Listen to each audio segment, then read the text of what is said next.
પંચમહાલના હાલોલ પંથકમાં સ્થાનિક સ્વરાજ્યની ચૂંટણીના પરિણામ જાહેર થતાં ભાજપ છાવણીમાં દિવાળી જેવો માહોલ છવાયો।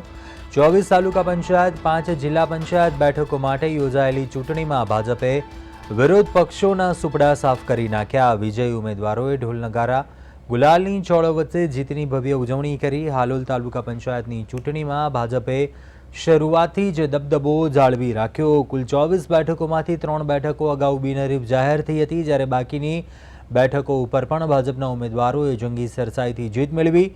જિલ્લા પંચાયતની વાત કરીએ તો હાલોલ વિસ્તારની તમામ 5 બેઠકો પર ભાજપે કેસરીઓ લહેરાવી વિપક્ષનું ખાતું પણ ખોલવા દીધું નથી।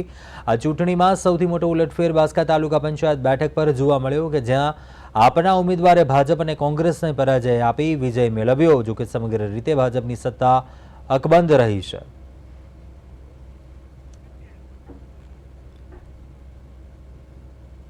આજે આપણી સમગ્ર ગુજરાતમાં જે રીતે તાલુકા પંચાયત, જિલ્લા પંચાયત, નગરપાલિકા, મહાનગરપાલિકાઓની સ્થાનિક સ્વરાજ્યની સંસ્થાઓની જે ચૂંટણીઓ હતી એનું આજે મતગણતરી હાથ ધરવામાં આવી હતી।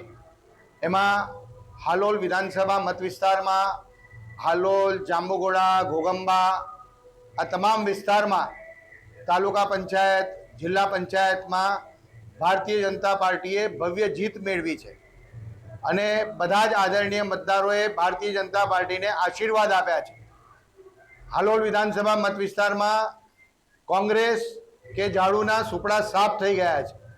અહીંયા જે રીતે બધા જ આદરણીય મતદારોના આશીર્વાદથી ભારતીય જનતા પાર્ટીની ભવ્ય જીત મેળવી છે ભારતીય જનતા પાર્ટીએ, એ બદલ બધા જ આદરણીય મતદારોનો ખરા હૃદયથી આભાર માનું છું।